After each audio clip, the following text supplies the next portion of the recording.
No pensé que un cumpleaños pudiera doler tanto. Había aprendido a evitar las sorpresas grandes, a decir que no a cenas multitudinarias, a cocinar un pastel sencillo en mi cocina de siempre. Aún así, cuando llamaron a la puerta y vi las luces y los globos, algo en mí se aflojó y creyó en celebraciones otra vez. Fue eso, quizá, lo que me hizo abrir con la voz temblorosa y el delantal aún manchado de azúcar. Si te quedas hasta el final de este relato, suscríbete a este canal, activa las notificaciones y deja en los comentarios de dónde nos lees. Tu historia puede ayudar a otra persona a reconocer que no está sola. La mesa estaba puesta sobre el mármol blanco que yo había desempolvado 1000 veces para fingir que todo era perfecto. La casa olía a canela y a café. El viento traía desde la terraza un olor a sal y bronceador. Elena me abrazó con esa frialdad medida que aprendí a no esperar como calor humano, un contacto breve, controlado. Marcelo se quedó en la cocina, con la camisa planchada y la sonrisa de quien sabe decir lo que rompe y luego mira al público a ver si aplauden. Mis nietos correteaban entre las sillas, emocionados por las velas que aún no encendía. No recuerdo con exactitud la secuencia de palabras, cómo se despliegan los insultos siempre más nítidos que los besos, pero sí la frase que fundó la noche. «Es inútil mantener a una vieja que ya no rinde», dijo Marcelo, y su voz fue una cuchillada que el resto de la sala tuvo la cortesía de convertir en pausa incómoda. Elena no corrigió, no me defendió. Sus ojos, empastados en un brillo de indiferencia, se evitaron los míos. Fue la ignominia concentrada en una frase, vieja inútil. Lo que venía detrás no importaba tanto como el punto final que alguien colocó en mi vida en ese instante. Me quedé mirando el pastel sin encender las velas, las manos me temblaban y un sabor metálico me subió por la garganta, mezcla de vergüenza y rabia contenida. Pensé en todos los pasteles que había hecho para esa familia, cumpleaños, aniversarios, graduaciones. Recordé las noches en que contaba monedas para comprarles juguetes y las mañanas en que pagaba una mensualidad más para que Elena estudiara fuera. Recordé el día en que firmé como aval de su casa creyendo que la estabilidad de una hija era inversión y no licencia para el saqueo. No hubo gritos el primer minuto, solo un silencio pesado que parecía medir el tiempo en mis huesos. Después, reclamaciones cuidadas, reproches con tono académico. «Mamá, si no hubieras insistido en guardar todo ese dinero en esa cuenta inflexible», como si yo hubiera sabido que guardar, ahorrar y repetir palabras de prudencia fuera un delito, como si tuviera que avergonzarme por haber hecho lo que hicimos todas las mujeres de mi generación, ocuparnos, controlar gastos, mantener la familia a flote. Llegué a mi cuarto temblando y tiré el delantal en la silla.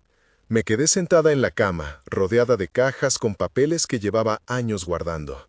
Recibos de colegiaturas, facturas del hospital cuando su padre enfermó, comprobantes de transferencias pequeñas que a la distancia parecían intrascendentes, pero que sumaron una fortuna en sacrificios.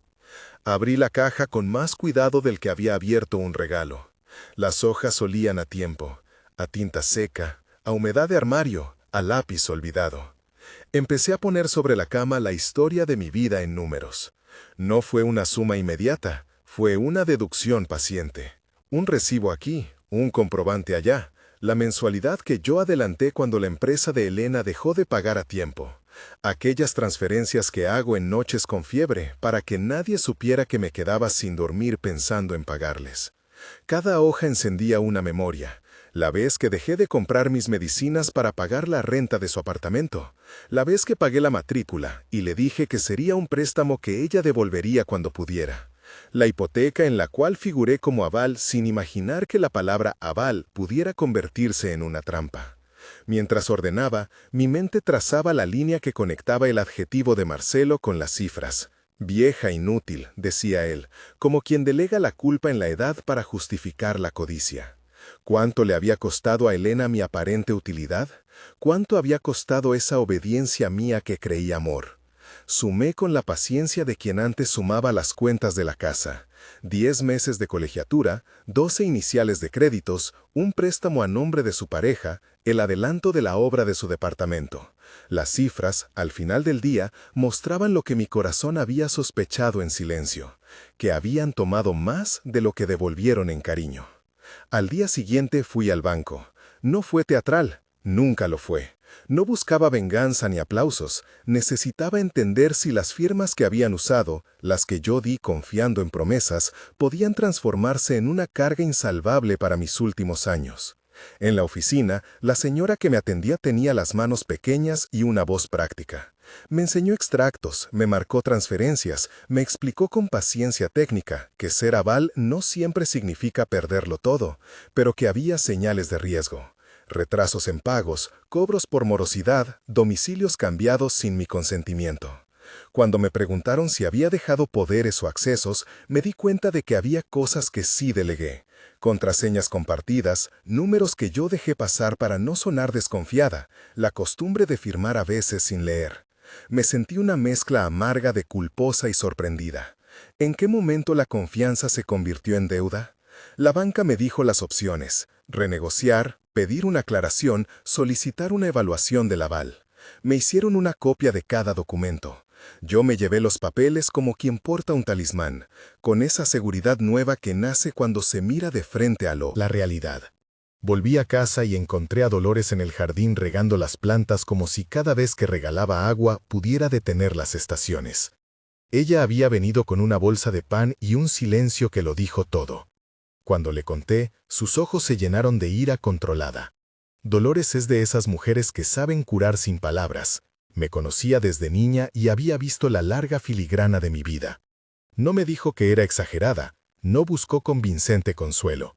Me dijo un plan: bloquear números, cambiar cerraduras si hace falta, solicitar asesoría legal. Cuando pronunció la palabra bloquear, mis manos se crispaban en el teléfono con el peso de tantas llamadas que había permitido sin pensar. Lo hice esa misma noche. Bloqueé primero el número de Marcelo, después el de Elena. Fue un gesto tan pequeño como cortar un cuerda, pero tan definitivo como cerrar una puerta para siempre. Hubo una sensación primaria de alivio que dio paso a la soledad de quien toma una decisión que rompe el tejido. Los nietos llamaron preocupados y tuve que improvisar medidas para mantener el contacto sin ceder el control. No se trataba de castigar, sino de establecer límites que recordaran que mi vida no era un manantial sin fondo. Esa semana llamé a Luisa. Mi amiga vive en Barcelona desde hace 20 años. Nos conocimos en un congreso de literatura y luego la vida, esa que gira y nos empuja, la llevó al otro lado del océano. Luisa tuvo la voz de quien no se sorprende pero tampoco justifica las humillaciones ajenas. Ven, Carmen, aquí puedes empezar de nuevo. Te doy un cuarto, unos cursos, una calma que aquí es más barata que allá. Su oferta fue una cuerda lanzada a una mujer que empezaba a comprender que la dignidad a veces se recupera en la distancia. No firmé boletos, no hice renuncias grandilocuentes. Empecé a planificar como quien arma un rompecabezas en secreto. Con Dolores repasamos documentos, fotocopiamos recibos, hicimos listas de cuentas que convenía revisar con un abogado. Había un hombre que me recomendaron, el señor Vargas, abogado con paciencia para las cosas de familia. Lo contacté y pedí cita. Le expliqué, con la voz trémula pero ordenada, todo lo que había: las transferencias, los avales, las ocasiones en que había pagado por la estabilidad de otros. Él escuchó como un contador de historias prácticas y dibujó en una libreta las rutas posibles: concurso de acreedores, revisión de contratos, denuncia por consiguientes abusos financieros si existían pruebas de coacción. La idea de exponerlo todo me dio miedo. No por la vergüenza de mis números, sino porque sabía que abrir esos papeles podía significar guerras familiares, podía romper para siempre puentes que tal vez María, una de las nietas, habría querido cruzar. Pero aprendí a distinguir entre amor y martirio. Amor no exige autodestrucción. Amar a una hija no puede ser un contrato que me deje sin techo. Fue en esa intuición donde encontré la fuerza para hacer lo que debía, mis bienes y mi paz. Di de baja algunas tarjetas, cambié contraseñas, pedí que no se hicieran cargos sin mi autorización. Me sentí torpe con los trámites, como si mi educación, enfocada en libros y aulas, no hubiera incluido la lección de defenderse contra la ingratitud. Aún así, cada pequeño trámite era una victoria. Dolores me miraba con orgullo silencioso. Luisa me mandaba correos con datos de cursos de español para extranjeros mayores, talleres de escritura creativa y anuncios de pisos en barrios que olían a pan y a historia. Por la noche, cuando la casa se quedaba con el sonido del ventilador y el mar lejano, escribía. Empecé por apuntes, por fechas y nombres. ¿Cuánto presté cuando Elena tenía 24? ¿Cuánto pagué por la reforma del departamento que ahora habitaba otra familia? ¿Cuánto costó la boda en la que yo cubrí hasta el último centavo con la idea de que eso era amor? Ponerlo en letras fue desinfectante. Me devolvía la trama de mi vida como objeto, no como culpa. Las palabras me devolvían el control, y poco a poco, el plan tomó forma. Revisar todo con Vargas, pedir al consulado la información sobre permisos y posibilidades de residencia, tantear la idea de una venta prudente de la casa para garantizar una vida digna lejos de quienes me habían vuelto mercancía emocional. El mediodía siguiente me encontré con Marcelo en la puerta de la cocina. No lo busqué. Él apareció como quien cree en la inevitabilidad del perdón ajeno, con esa sonrisa que conoce la mecánica del silencio. «Mamá, no te pongas dramática», dijo, y al oírlo sentí que algo en mí se soltaba como se suelta una cuerda vieja. No le respondí con furia. Le expliqué, con voz serena, que a partir de ese día dispondría yo de mis cuentas, que nadie más autorizaría gastos por mí, que cualquier petición debía pasar por escrito y por su mamá. Hice una lista de pedidos que me devolverían calma, que no aparecieran más noches de confrontación, que las visitas fueran ordenadas, que las exigencias económicas se documentaran. Marcelo me miró con sorpresa. «¿Así que vas a cortar facilidades?», preguntó con la incredulidad de quien cree que la generosidad es un deber eterno. Le contesté con una verdad que había aprendido a decir sin drama. «No es cortar, Marcelo, es poner límites, es no dejar que me roben el resto de mi vida». Esa misma tarde, mientras guardaba otra carpeta con facturas, cuando ya creía que el ruido de la casa se había calmado, recibí una llamada que me heló por dentro. Era el banco. Me pidieron que fuera a la sucursal al día siguiente para aclarar movimientos y firmar algunos documentos. Cerré la carpeta con cuidado y miré por la ventana. La tarde caía como un plomo cálido sobre el mar. Respiré hondo. Sabía que enfrentar al banco era solo el inicio. Sabía también que en cualquier pelea donde no te dan la razón, por amor, la única justicia posible es la de ordenar tus pasos. Empaqué un bolso pequeño esa noche, sin ceremonia, como quien prepara la cartera para salir a una diligencia. En la mesita dejé la lista con los números de Luisa, del señor Vargas y del consulado. También, por si acaso, la libreta donde anotaba nombres y fechas. Antes de apagar la luz, abrí un cajón y saqué el sobre donde guardaba los recibos más antiguos. La promesa de no olvidar. Cerré los ojos con un sonido que no era llanto, sino ajuste. La tranquilidad de quien ha decidido no seguir siendo la caja registradora de los demás. Y mientras el ventilador murmuraba, pensé en el mar de Barcelona, en un balcón con geranios y en la posibilidad de aprender de nuevo a ser mía. Sabía que dar ese paso no sería curativo al instante, pero también sabía que no había vuelta a la vida anterior, y quizá eso era la mejor noticia que podía darme en años. Al día siguiente, me esperaba la oficina del banco, y, después de aquello, muchas decisiones más. La sala donde me citó el banco era de paredes color crema y ventanas que dejaban entrar la luz plana de la mañana. Había pocas sillas y un mostrador alto detrás del cual una mujer de traje claro, con gafas que le hacían una sombra recta en el rostro, miraba los papeles como si fueran mapas de un territorio que no le pertenecía.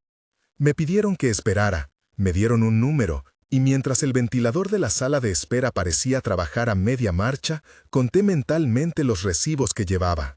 Cada uno era un testigo. Cuando me llamaron, la mesa olía a café y a tinta.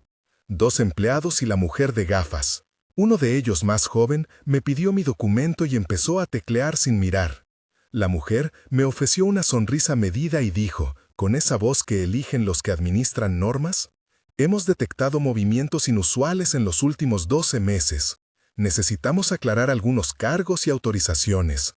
No dijo robo, pero el aire entre las palabras fue ese vidrio que no deja pasar el calor. Intenté no distinguir si me enfriaba ahí dentro o si era yo la que de pronto no respondía al calor del mundo que había conocido. Abrí la carpeta y le mostré los sobres, facturas, contratos de obra, Los justificantes de transferencias. Ella folió, anotó, volvió a foliar.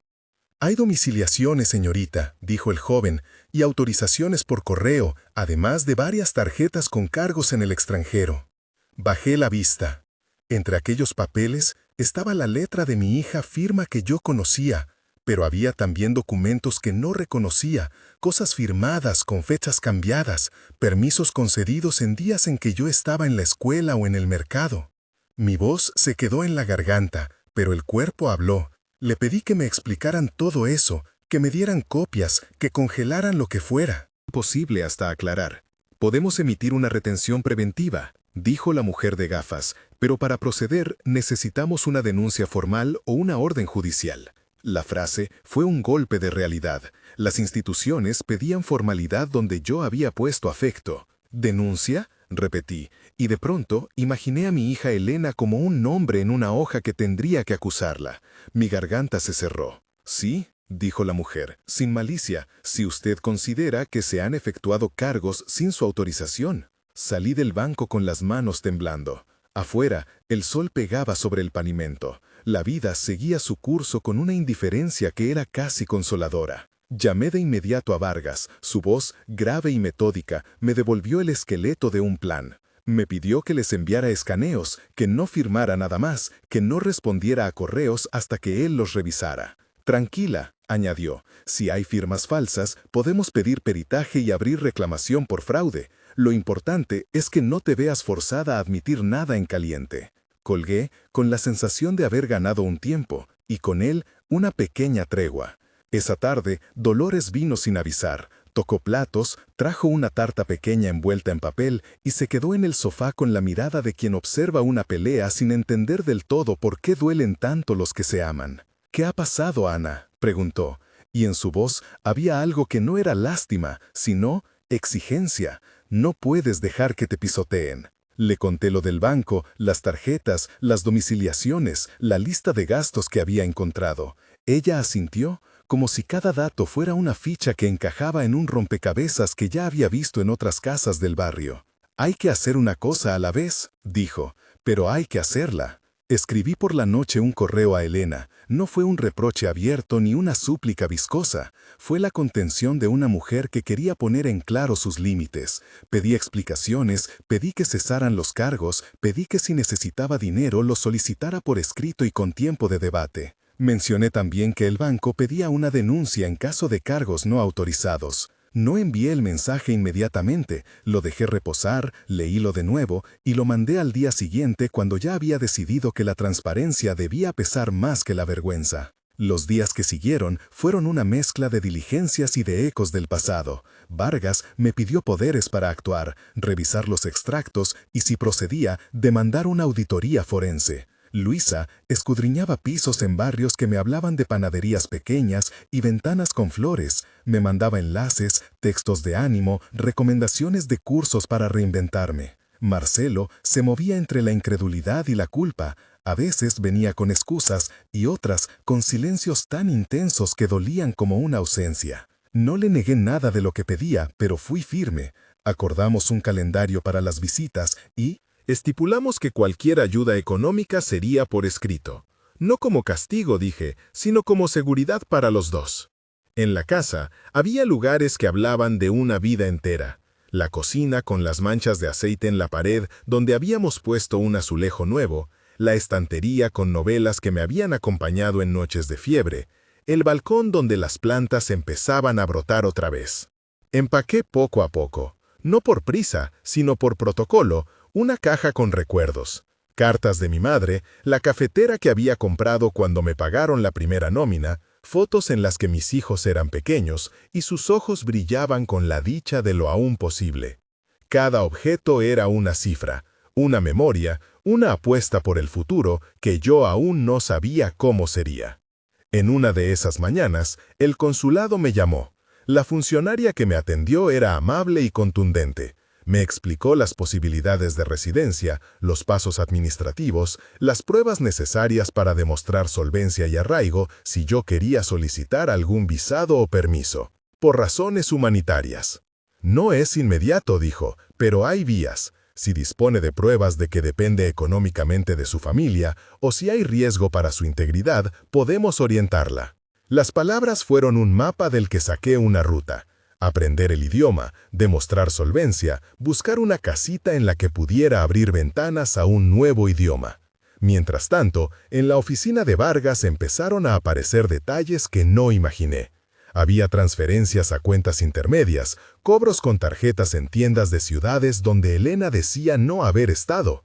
Había, también, autorizaciones que, al mirarlas con la calma del abogado, olían a prisa. Papeles firmados con fechas corregidas, plumas diferentes, firmas con trazos que intentaban imitar la mía. «No te culpes por eso», me dijo Vargas cuando le pregunté si debía haberlo visto antes. La confianza no es negligencia. La confianza es humana.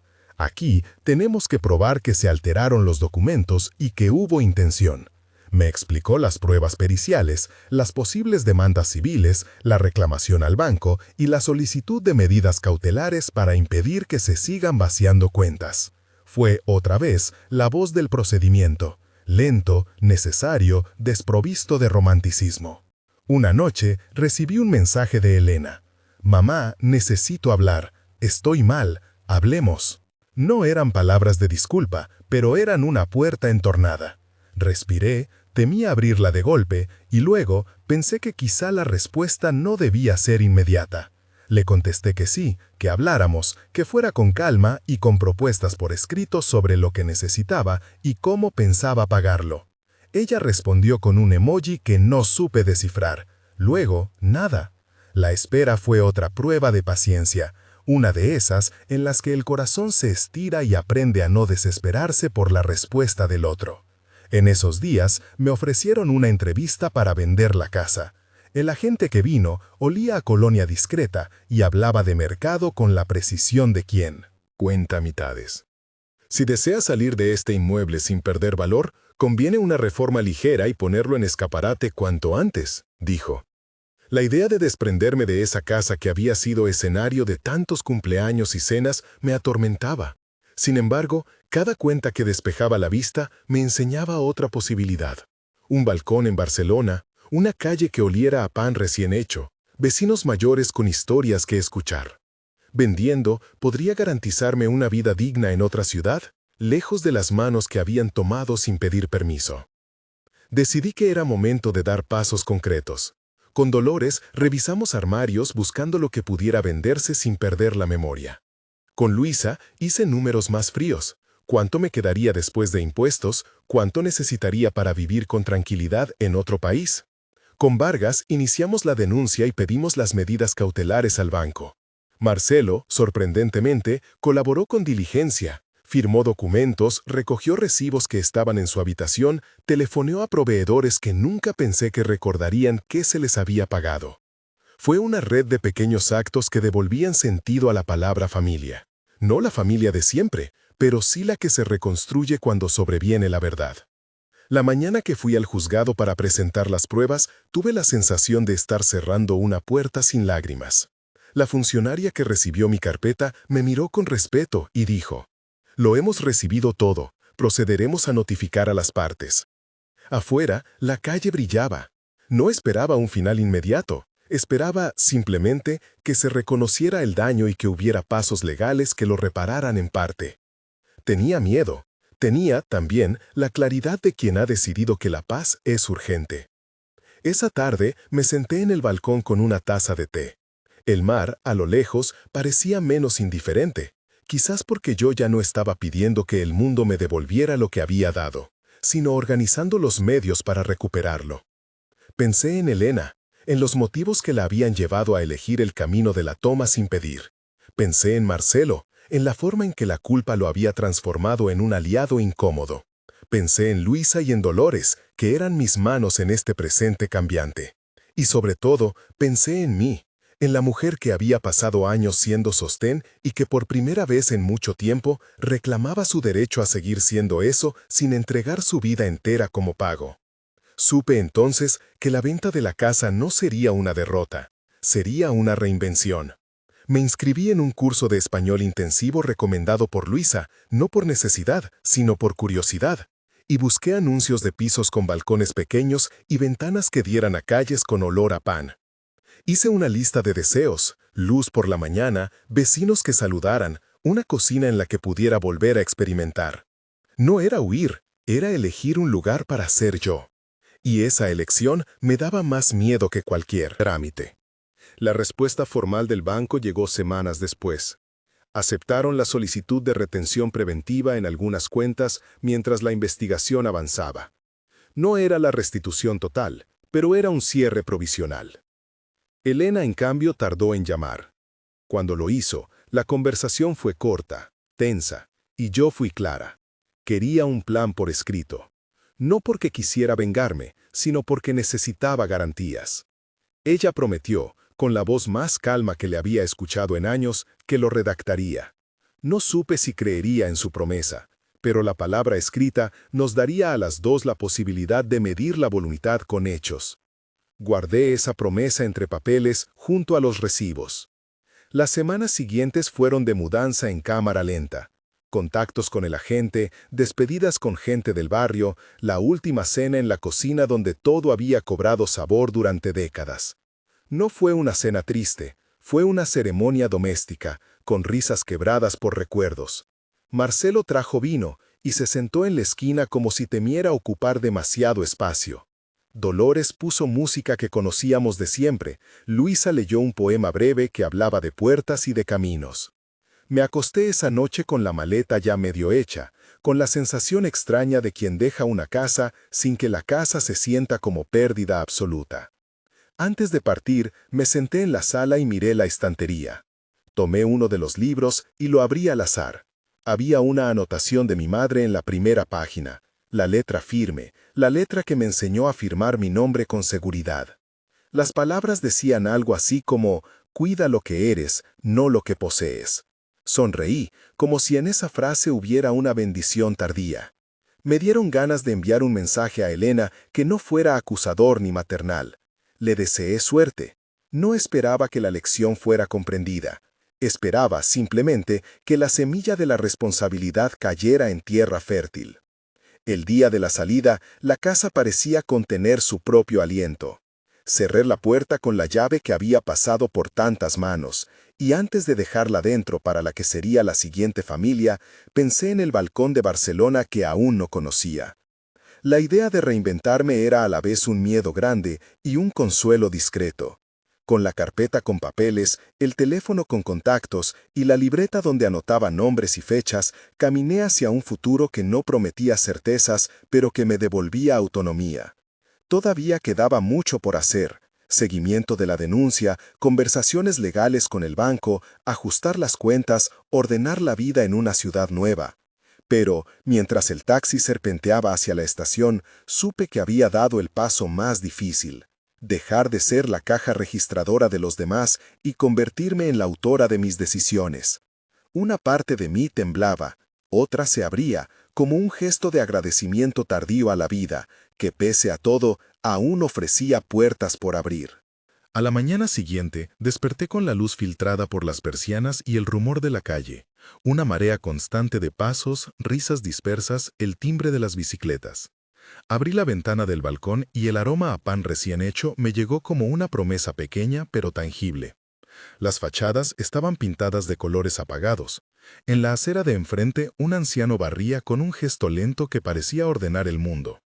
Sentí la casa, mi casa nueva, todavía extraña en su silencio, como una piel que todavía debía amoldarse a mi cuerpo. La cocina era pequeña, con azulejos que guardaba historias de jusas anteriores, pero la luz entraba generosa por la mañana. Preparé café, simple, en la cafetera que encontré entre las cajas. En la mesita del comedor puse la libreta donde había escrito deseos: luz por la mañana, vecinos que saludaran, cocina para experimentar. Taché mentalmente la frase y añadí una nueva: aprender a decir mi nombre con la misma seguridad de la letra de mi madre, pero en esta ciudad que me miraba con curiosidad. En el camino hacia el curso de español, las calles me dieron señales en tramos pequeños. Un cartel de feria, el escaparate de una panadería que anunciaba croissants con azúcar, un bar donde los camareros limpiaban vasos con la misma cadencia que un reloj. Entré en la escuela con la carpeta apretada bajo el brazo y la sensación de ser una extranjera dispuesta a aprender no por necesidad, sino por placer y por la cerradura que quería forjar entre mi lengua y el lugar. El primer día fue una sorpresa de voces. El profesor, un hombre de sonrisa abierta llamado Joaquín, nos dejó presentarnos en parejas. Había una mujer marroquí que llevaba un pañuelo azul y hablaba con una cadencia musical. Un joven colombiano que reía en cada frase. Una pareja de jubilados que habían cruzado el país en busca de una segunda primavera. Cuando me tocó hablar, dije mi nombre con cuidado y añadí, estoy reconstruyendo mi vida. La frase me quedó más clara al pronunciarla en voz alta. Los otros asintieron como si comprendieran, algunos con la inocencia de quien no sabe los detalles y otros con la compasión de quien ha vivido pérdidas propias. El curso fue menos académico de lo que imaginaba y más comunidad. Practicamos situaciones cotidianas, fuimos al mercado cercano a comprar fruta como ejercicio. Al frente de un puesto de naranjas, una vendedora me interrogó con sus manos sobre el peso, y yo respondí con 2 frases torpes que bastaron. Volví a casa con el orgullo sencillo de quien ha dado el primer paso. Mientras tanto, la vida burocrática continuaba. El banco pidió documentación adicional y programó una reunión para revisar las cuentas retenidas. No era la restitución completa, pero cada paso administrativo se sentía como una miga de pan que me acercaba a algo que podía llamar justo. Hice cola en oficinas donde las personas movían papeles con paciencia de monjas. Hablé Con funcionarios que usaban lenguaje que ya no me sonaba extraño. Saldo, provisión, acta. Me aprendí la jerga a fuerza de repetirla. Cada formulario firmado era una afirmación pequeña.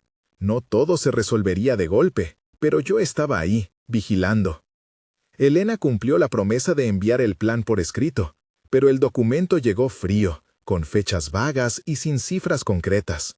Las primeras líneas hablaban de remordimiento, las siguientes eludían la responsabilidad con fórmulas que parecían diseñadas para calmar conciencias sin mover fondos. Lo leí en la terraza de un café, con el sol golpeando el papel y mi pulso lento.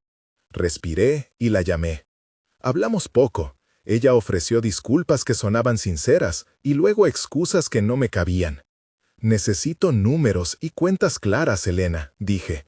No quiero una promesa emocional, quiero un compromiso trazado. Ten en cuenta que hay un banco, hay cuentas, hay gente que confía en que esto se arregla. Si vas a devolver, se hace con pasos, con plazos. Hubo un silencio largo al otro lado. Te enviaré una versión revisada, murmuró. Lo hice constar. Le pedí que incluyera montos, calendario de pagos, garantías comprobables. No por sed de venganza, dije, sino para que ambas supiéramos exactamente en qué pie bailábamos. Marcelo vino esa tarde. Apareció en la puerta con un paquete de pan y una timidez nueva, como quien llega a un territorio donde cada palabra pesa. Nos sentamos en la cocina. Él miró el balcón, las macetas improvisadas que todavía no tenían vida propia, y luego me miró a mí. ¿Y ahora?, preguntó. No era un reproche, era la pregunta de quien no sabe dónde colocar sus manos. Ahora, dije, exijo claridad. Si vas a ayudar, hazlo con frente abierta. No necesito gestos escondidos. Marcelo se removió. He estado pagando cosas pequeñas, confesó con voz baja. Llamadas, un poco de dinero para cubrir lo básico. Temía que si salía a la luz todo, empeorarías. Pero no servía de nada así. Sus ojos no buscaban excusas, buscaban permiso. Le agradecí, pero fui firme. No quiero favores que encubran lo que pasó. Quiero que haya un registro, que lo que se haga sea parte de un plan que podamos comprobar. Él asintió y la tensión se partió en algo parecido a aceptación. Me contó, sin que yo lo pidiera, de la tarde en que sospechó de un desvío. Pensé en contarlo, dijo, pero tenía miedo de romper, de que perdieras lo poco que quedaba.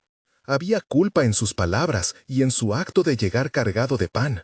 La culpa a veces lleva paquetes que se confunden con consuelos.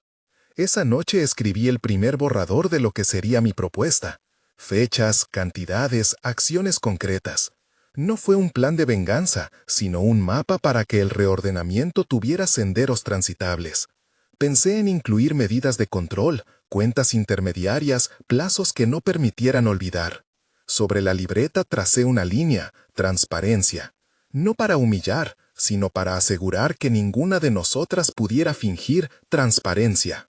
Después, los días se fueron llenando de pequeños ritos que me devolvían al mundo. El mercado del sábado, donde aprendí a elegir tomates, la clase de español que ya empezaba a filtrarme expresiones propias, las tardes en que Dolores y Luisa llegaban con recetas e historias que me anudaban al presente.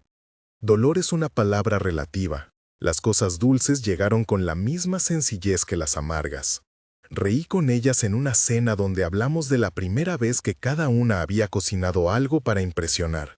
Me sorprendió la naturalidad con que se mezclaban el humor y la seriedad. Reconstruir no era solo arreglar cuentas, también era recuperar la capacidad de contar anécdotas. Una tarde, cuando cerraba la puerta de casa, noté a una vecina en el rellano, una mujer mayor con gafas redondas que llevaba un delantal semi-manchado de harina. Me miró como quien ha visto recién llegados, y me dijo, sin preámbulos, «Hay plantas en el patio que nadie riega. Si quieres, podemos hacer un trueque. Tú riegas una semana y yo te doy pan casero». Acepté sin pensar demasiado. Era un pacto simple, un intercambio humano que no intervino en papeles. Las semanas siguientes estuvieron llenas de encuentros intermitentes con la realidad que había dejado atrás. Llamadas legales, correos del banco, el eco de una vida que necesitaba ser reescrita. Elena mandó una versión corregida del plan. Esta vez contenía fechas exactas y una cuenta parcial de lo que proponía devolver. Faltaban cifras por comprobar, pero la forma era distinta. Había más responsabilidad que en el primer papel. La leí en la cafetería debajo de mi casa, y por un instante pensé en mi madre anotando frases en los libros. Cuida lo que eres, no lo que posees. Sentí esa frase como una brújula que no me dejaba caer en la trampa de convertir toda la historia en litigio personal. Quedé en vernos para firmar lo que fuera necesario. Fijamos un lugar neutral, un parque con bancos que miraban a una zona de juegos. Puse condiciones, un notario para certificar el acuerdo, una cuenta bloqueada que liberara fondos según plazos, y la participación de Marcelo como testigo, no como mediador. Quería que el proceso tuviera solemnidad, porque necesitaba que el acto de reparar fuera visible. Las palabras no bastaban. El día del encuentro, el parque estaba disfrazado de final de verano. Elena llegó con un abrigo ligero, intentando mantener una compostura que la hacía parecer más joven y a la vez más frágil. Se sentó frente a mí y sacó un sobre con la copia del documento. No habló primero. Yo lo hice, con la voz templada. Esto es lo que necesitamos, firmado y con garantías. Si hay retrasos, se estipula una cláusula de penalización que sirva para recuperar lo perdido. Ella asintió y su mirada buscó la mía, como pidiendo permiso para ser acogida y juzgada al mismo tiempo. «Acepto», dijo. «Firmaré. Haré lo que haga falta». En su frase había arrepentimiento, pero también algo que no supe descifrar, si era sinceridad o la respuesta de quien, acorralada, se rinde a la única salida posible. Le ofrecí un bolígrafo y sentí que no era un acto pequeño. Era el momento en que dos historias divergentes podían empezar a converger en una vía que no fuera la destrucción. Salimos del parque con papeles que marcaban un compromiso, y con la conciencia de que aún quedaba camino. No era una absolución ni un perdón inmediato. Era un comienzo, que, con cada plazo cumplido, podría transformarse en reparación real. En la puerta del parque, Marcelo nos esperó con 2 cafés. Al alzar la vista, noté que mi pulso ya no temblaba con la misma intensidad. Había pasado de pedir restitución al mundo a diseñar vías para alcanzarla. Esa noche, en el balcón que empezaba a oler a casa propia, abrí la libreta y anoté un nuevo objetivo: cultivar paciencia con la misma contención con que regaría las plantas del patio.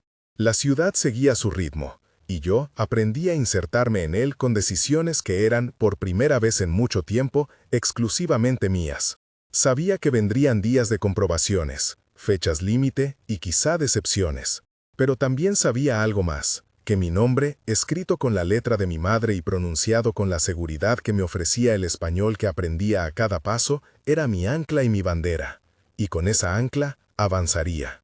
Los primeros recibos llegaron en sobres regulares, con membretes que ya no me parecían tan amenazantes. Transferencias parciales, comprobantes que, al colocarlos en la libreta, formaban una especie de mapa con fechas y promesas. Cada entrada era un pequeño puente sobre un tramo que antes parecía intransitable.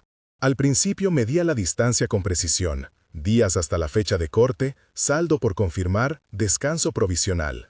Luego aprendí a medirla con la respiración, una pausa al abrir un correo, otro al confiar, una exhalación lenta cuando el número coincidía con lo acordado.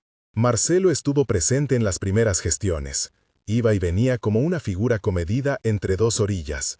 Atendía a bancos, aclaraba dudas técnicas y sobre todo observaba con la paciencia de quien acompasa el paso de alguien que vuelve a caminar. A veces traía noticias buenas, un pago adelantado, una transferencia efectiva y otras explicaciones burocráticas que sonaban a laberinto.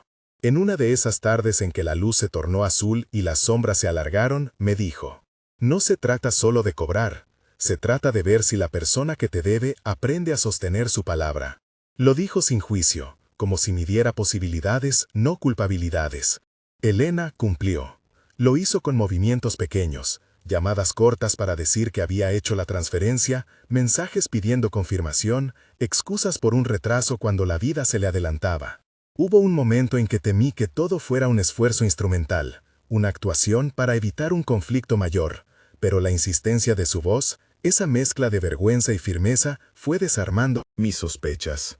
En una conversación larga, bajo el brillo sordo del dormitorio, me habló de noches en vela y de cuentas en desorden. «No quiero que pienses que fue fácil», dijo. «A veces me miraba y no me reconocía. Empecé a tomar pequeñas decisiones que no eran para mostrarte a ti, sino para recordarme que existo sin maquillar errores». No pidió perdón de rodillas, ni reclamó absolución. Ofreció trabajo sostenido. Fue suficiente. Entretanto, la ciudad, esa con su tránsito ininterrumpido y el rumor de conversaciones que no esperaban mi presencia, se volvió escenario de pequeñas reparaciones.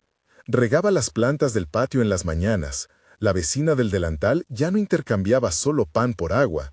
Hablábamos de recetas, de la manera en que la harina se pegaba a las manos después de amasar, del olor a levadura que parecía prometer futuros. Preparó una hogaza que dejó en mi puerta y, al sentir la miga, algo se aflojaba dentro de mí. La dureza de los días anteriores cedía ante lo cotidiano. Marcelo trajo un ramo de perejil de su jardín. «Es simbólico», dijo, como si los símbolos aún tuvieran poder práctico. Yo puse el ramo en un vaso y lo miré mientras escribía otra fecha en la libreta. Hubo un traspié al que no di importancia hasta que me obligó a detenerme. Una transferencia, anunciada por correo, no llegó al día acordado. El saldo parcial quedó en rojo y, de pronto, la confianza recién construida tambaleó. Respiré hondo y llamé a Elena. Contestó con un hilo de voz que parecía haber sido usado muchas veces en la misma jornada. «Perdón», dijo, «me retrasé. Prometo hacerlo esta semana». No quería repetir el tono del parque, ni recrear el ritual de acuerdos, pero tampoco quería ignorar el vacío que se abría. Fijamos una nueva fecha y le pedí un comprobante de pago. Ella lo envió a medianoche, con una foto de la orden de transferencia y un mensaje escueto: «Gracias por la paciencia». Esa foto me llegó como un gesto minúsculo que sin embargo llevaba en sí todo el paso siguiente, que alguien acepta las consecuencias y las hace visibles. En ese periodo aprendí a poner límites sin endurecer mi palabra. Pablo, un conocido del banco, me explicó que la cláusula de penalización no era un martillo, sino un recordatorio contractual. Yo lo mantuve, no por gusto, sino para que la reparación tuviera una gravedad práctica. Al mismo tiempo, dejé caer la expectativa de que todo lo que dolió fuera eliminado por un gesto. La vida no es así. Lo que hice fue ordenar mis días para que las sombras no ocuparan más lugar del justo. Devolví llamadas en horarios concretos, dejé de mirar compulsivamente el correo y dediqué las tardes a cosas que no supieran a proceso. Una de esas tardes, Elena vino a la puerta con una caja. Dentro había pequeños frascos de mermelada que había hecho ella misma. El aroma a fruta y azúcar llenó el pasillo con una normalidad que no necesitaba explicación. «No es para negociar», dijo, y su sonrisa era humilde. «Es para compartir». Acepté uno sin dramatizar. Abrimos un tarro en la mesa de la cocina. La mermelada tenía trozos de piel de naranja que crujían, y un punto amargo que la hacía honesta. Fuimos conversando en torno a la banalidad de ciertas cosas. La última serie que vimos a medias, la receta que siempre falla, la memoria de una tía que hacía flanes. Hablamos también de lo que no podía juntarse con palabras, del tiempo perdido, de los silencios que costaban más que las palabras pronunciadas. No llegamos a una confesión absoluta, pero sí a la constatación de que existíamos a partir de ese momento en la misma geografía íntima. Con el paso de los meses, los números se fueron acomodando, la cuenta bloqueada liberó los fondos según los plazos y, en cada comprobante, yo sentía que un poco de resentimiento se transformaba en certeza, la certeza de que había actos concretos que podían devolver algo de lo que se había tomado. No era restauración total, esa palabra queda grande ante la memoria de lo roto, pero sí era un hilo que anudaba el pasado al presente de forma más soportable. La ciudad siguió con sus rutinas, pero mis días tenían un centro nuevo, la construcción de una vida reparada que no dependiera de la ausencia plena de ruido. Empecé a aprender a cocinar recetas que me pedía la vecina, ella me enseñó a cortar cebolla sin llorar, y yo le hablé del cilantro que crecía en la maceta del balcón. Marcelo celebró con un café la cancelación de la última penalización. No hubo fiesta, apenas una sensación súbita de logro compartido. En la libreta, donde antes marcaba fechas como sentencias, ahora anotaba pequeñas metas: arreglar la persiana, plantar 2 tallos de albahaca, volver a leer un cuento en voz alta. Una tarde de lluvia, cuando las gotas golpeaban la barandilla con un ritmo irregular, recibí una carta sin membrete. Era de mi madre, una nota escrita hacía años que había aparecido entre páginas de un libro que creía perdido. Sus palabras me alcanzaron con la claridad de la costumbre. Cuida lo que eres, no lo que posees. La volví a leer una y otra vez. Cada lectura me devolvía a la brújula que, en la cafetería, me había impedido convertir la reparación en litigio. Comprendí entonces que el proceso no era solo legal o económico, era moral, era doméstico, era la restauración diaria de hábitos que sostienen la vida. El día en que la transferencia final llegó a la cuenta bloqueada y se liberó el último tramo acordado, salí al balcón con una sensación que no era alivio ni triunfo. Era la ligereza de quien ha hecho lo que debía hacer y ha dejado que el tiempo complete su parte. Marcelo vino a tocar la puerta, la vecina apareció con 2 panes y Elena dejó una nota con un agradecimiento sin pretensiones. Nos sentamos los 3 en la mesa como si fuese la primera vez que la casa acogía una cena sin urgencia. Hablamos de cosas pequeñas, compartimos el pan casero y la mermelada de naranja. Cuando la conversación derivó hacia la posibilidad de volver a planear unas vacaciones, la idea sonó menos a sueño y más a horizonte. La reparación, supe, no es un acto único, sino una fábrica de gestos. Hay días en que se olvida, cuando la memoria regresa con insistencia, y hay otros en que se afirma, como una costumbre nueva. Cerré la libreta por esa noche y miré las plantas. Estaban verdes, húmedas por el riego metódico. Y sobre el alféizar, una maceta mostraba los recién nacidos brotes de albahaca.